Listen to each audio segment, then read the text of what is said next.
खनिज सम्पदा प्राकृतिक स्रोत मध्ये एक महत्वपूर्ण स्रोत हो।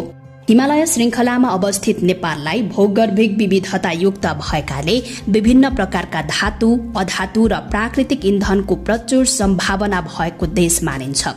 तराईमा भूमिगत तथा सतही जलस्रोत, निर्माण सामग्री र प्राकृतिक ग्यास तथा तेलको सम्भावना छ। त्यस्तै चुरे वा शिवालिक पर्वतमा निर्माण सामग्री, कोइला, युरेनियम सँगै प्राकृतिक ग्यास तथा तेलको पनि सम्भावना रहेको विज्ञहरू बताउँछन्।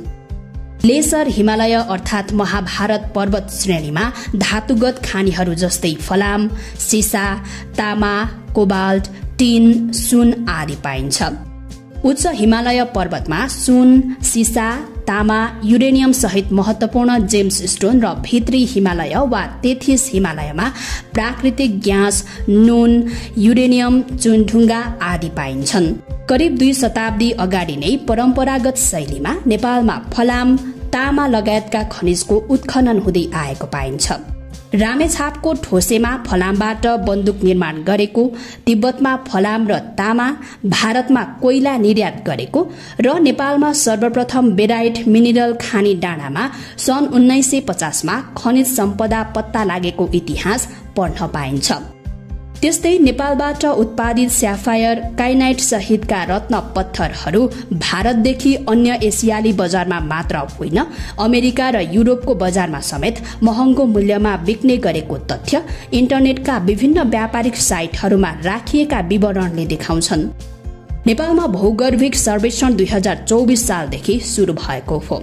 हालसम्मको कुल दर्ता भएका उद्योगको 37% उत्पादनमूलक उद्योग दर्ता भएका छन्। यसमा खनिज उद्योगमा कुल 688.3 करोड़को लगानीमा 69 वटा उद्योग दर्ता भएका छन्। यसले करिब 7000 रोजगार सृजना गरेको छ। खनिज उद्योगको संख्या सुदूरपश्चिम प्रदेशमा सबैभन्दा धेरै दर्ता भएका छन्। कुल उद्योगहरूमा वैदेशिक लगानी स्वीकृत पाएका लगानीका आधारमा सबैभन्दा बढी चीन 44.5, भारत 30.5, बेलायत 4.77 र अमेरिका 4.15 छ।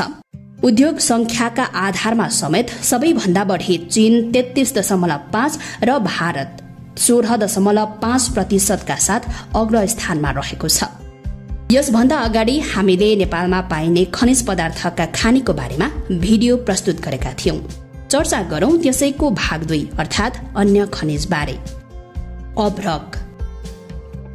अभ्रक पनि एक महत्वपूर्ण धातु हुन् जुन नेपालमा प्रशस्त मात्रामा पाइने धातुमा गणना गरिन्छ। नेपालमा भोजपुर, डोटी, चैनपुर, सिन्धुलीगढी, ज्यामिरे, निबुवा गाउँ, रसुवा, बझाङ, लमजुङ, गोसाईकुण्ड, सुन्दरीजल लगायतका स्थानमा अभ्रक धातु पाइने कुरा भूगर्भविदहरूले पत्ता लगाएका छन्। सिसा एक महत्वपूर्ण धातु हो।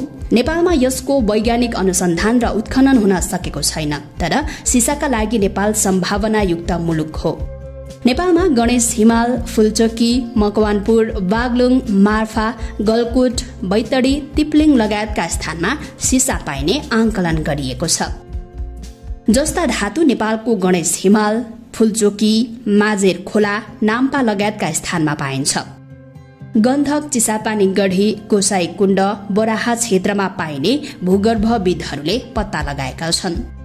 पेट्रोलियम पदार्थ पनि नेपालमा पाइने विभिन्न अध्ययनले देखाएको छ। मुख्यतः कोइलाबास, नेपालगञ्ज, धनगढी, मुक्तिनाथ, दैलेख, प्युठान, दाङ र तराई, चुरे पहाड, महाभारतको विस्तृत क्षेत्रफलमा पाइने सम्भावना निकै रहेको छ। यसका लागि सरकारले आवश्यक अन्वेषणको प्रक्रिया अगाडि बढाएको छ। त्यसमध्ये दैलेखमा सरकार सफलताको नजिकै पुगिसकेको छ। त्यसैगरी नेपालको तराईको भूभाग, मुस्ताङ क्षेत्र र काठमाडौँ उपत्यकामा ग्यास पाइने अनुमान गरिएको छ। हालसम्मको अध्ययनले नेपालमा प्रशस्त मात्रामा खनिजहरूको सम्भावना देखाएको छ। खानी तथा भूगर्भ विभाग तथा त्रिभुवन विश्वविद्यालयको अध्ययन अनुसार नेपालमा कम्तीमा 21 प्रकारका धातु खनिज, 23 प्रकारका औद्योगिक खनिज, 6 किसिमका रत्न खनिज, 9 प्रकारका निर्माणजन्य खनिज र 4 किसिमका इन्धन खनिज गरी जम्मा 63 प्रकारका खनिजहरू पाइएका छन्। कतिपय खनिजको विस्तृत अध्ययन भई परिमाण समेत यकिन भइसकेको छ भने कतिपय ठाउँमा खनिजमा आधारित उद्योगहरू समेत स्थापना भइसकेका छन्। सम्भावना प्रशस्त हुँदाहुँदै पनि नेपालमा खनिज क्षेत्र उपेक्षित अवस्थामा छ। वर्षेनी बढ्दै गएको कृषि मलको आयात प्रतिस्थापन गर्न नेपालका बैतडी र बझाङ जिल्लामा रहेको फस्फोराइड खानीको भौगर्भिक अध्ययन एवं अनुसन्धान कार्य अगाडि बढाइने कुरा पनि चर्चामा आउने गरेको छ। त्यस्तै नेपालका हिमाली क्षेत्रमा पाइने बहुमूल्य पत्थर अर्थात जेम्स स्टोनको विभिन्न क्षेत्रमा सम्भाव्यताको अध्ययन गरी उत्खनन अनुमति दिइएको छ। नेपालमा प्राकृतिक ग्यास तथा तेलको अन्वेषण गर्न पेट्रोलियम अन्वेषण परियोजना 1979-1985 ले खानी तथा भूगर्भ विभागले नेपालमा पेट्रोलियम अन्वेषणका निमित्त चुरे र तराई क्षेत्रमा पर्ने गरी विभिन्न सम्भाव्य ब्लक छुट्याएको थियो। नेपालका विभिन्न क्षेत्रहरूमा अवस्थित खनिज र पेट्रोलियम पदार्थको अन्वेषण, उत्खनन, प्रशोधन र उपयोग गर्ने उद्देश्यले नेपाल र चीन सरकारको सम्झौता अनुसार दैलेख लगायत नेपालका सम्भाव्य क्षेत्रमा अध्ययन एवं अन्वेषण जारी छ। त्यस्तै खरी, मार्बल, जेम्स स्टोन, कोइला, रातो माटो आधारित साना तथा मझौला स्तरका खनिजहरूको अन्वेषणदेखि उत्खननसम्मका लागि आर्थिक वर्ष 2075-76 सम्म 133 उत्खनन र करिब 279 खोज तलासका लागि अनुमति दिइएको छ। यसमा लगभग 80% सञ्चालन रहेको सरकारी तथ्याङ्क छ। हाल चुनढुङ्गा 61, खरी 14, क्वार्जाइट 12, कोइला 11, टुर्मालिन र क्यानाइट 8, लिड सिसा, मार्बल, क्वार्ज र रातो माटोका 3, फलाम र डोलोमाइट 2 र म्याग्नेसाइट, क्याल्साइट र जिङ्कका गरी 15 वटा भिन्न खनिजका 133 उत्खनन अनुमति पत्र प्रदान गरिएको छ। त्यस्तै चुनढुङ्गा 168, सिलिका स्यान्ड अर्थात बालुवा 28, क्वार्जाइट 27, डोलोमाइट 12 आदि गरी 279 खोज तलासका लागि अनुमति दिइएको छ। खानी तथा भूगर्भ विभागले भूवैज्ञानिक खनिज सर्वेक्षण अन्वेषण कार्य अन्तर्गत विभिन्न जिल्लामा करिब 7800 किलोमिटर क्षेत्रमा भौगर्भिक नक्साङ्कन तथा खनिज अन्वेषण गरेको सरकारी तथ्याङ्क छ। विभागले गरेको अध्ययन अनुसार देशका विभिन्न भागमा 62 प्रकारका खनिज पदार्थ पाइए पनि 25 जिल्लामा 13 प्रकारका खनिजको व्यावसायिक उत्खनन गर्न सकिने देखिएको छ। विगतमा देशका केही क्षेत्रमा रहेका फलाम र तामा खानीको उत्खनन गरेर व्यावसायिक उत्पादन गरिएको इतिहास रहे पनि अन्य धातुको उत्खनन हुन नसकेको देखिन्छ।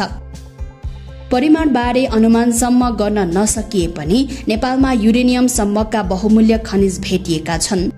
नेपाली भूभागमा क्वार्ज, स्फटिक, धादिङमा रुबी माणिक, शङ्खुवासभामा गार्नेट, रक्तमणि र अक्वामरिन नील हरितमणि, ब्लू स्याफायर, नीलमणि लगायतका विभिन्न बहुमूल्य पत्थर पाइने गरेको अध्ययनले देखाएको छ। विश्वभरि गहना वा अन्य सजावटका लागि प्रयोग गरिने 1000 रत्न पत्थर मध्ये 8 प्रकारका रत्न पत्थर नेपालमा पाइने गरेको अध्ययनले देखाएको छ। अध्ययन अनुसार ruby, sapphire, tourmaline, jasper, corundum, topaz, emerald, quartz, garnet, opal, jadeite, moonstone, kyanite, aquamarine जस्ता बहुमूल्य पत्थरको नेपालमा ठूलो भण्डार रहेको छ। हिमालयन सफायर भनिने विश्वकै सर्वाधिक महँगो रत्न पत्थर समेत नेपालमा पाइने गरेको अध्येताहरूले उल्लेख गरेका छन्। देशका पूर्वको इलाम ताप्लेजुङदेखि बैतडीसम्मकै भूभागमा फरक फरक प्रकृतिका रत्न पत्थर पाइन्छन् जसका व्यावसायिक उत्खनन हुन सकेको छैन। नेपालमा पाइने खनिज उत्खननका लागि स्वदेशीदेखि विदेशी कम्पनीहरू समेत आकर्षित भइरहेका छन्। हालसम्म खानी तथा भूगर्भ विभागबाट 400 भन्दा अधिक कम्पनीले खनिज उत्खनन अनुमति लिएको तथ्याङ्क छ। नेपालको संविधानको धारा 51 को खण्ड 6 को प्राकृतिक साधन स्रोतको संरक्षण र उपयोग सम्बन्धी राज्यको नीतिमा राष्ट्रिय हित अनुकूल तथा अन्तर्पुस्ता समन्यायको मान्यता आत्मसात गर्दै देशमा उपलब्ध प्राकृतिक साधन स्रोतको संरक्षण, सम्वर्धन र वातावरण अनुकूल दिगो रूपमा सदुपयोग गर्ने र स्थानीय समुदायलाई प्राथमिकता अग्राधिकार दिँदै प्राप्त प्रतिफलहरूको न्यायोचित वितरण गर्ने भन्ने प्रश्न पारेको छ। खानी तथा खनिज पदार्थ ऐन 2042 र सो नियमावली 2056, राष्ट्रिय खनिज नीति 2074, पेट्रोलियम नियमावली 2041 लगायतका ऐन तथा नियमावली भित्र रही खानी तथा खनिजजन्य पदार्थको उत्खनन एवं उपयोग गरिँदै आएको पाइन्छ। नेपालको संविधानको अनुसूची 5, 6 र 8 ले क्रमशः खानी उत्खननको अधिकार संघीय सरकारलाई, खानी अन्वेषण र व्यवस्थापनको अधिकार प्रदेश सरकारलाई र खानी तथा खनिज पदार्थको संरक्षणको अधिकार स्थानीय सरकारलाई दिएको छ। संघ, प्रदेश र स्थानीय सरकारबीच प्राकृतिक स्रोतको बाँडफाँड समेत हेर्ने जिम्मेवारी सहित नेपालको संविधानको धारा 250 र 251 ले राष्ट्रिय प्राकृतिक स्रोत तथा वित्त आयोग परिभाषित गरेको छ।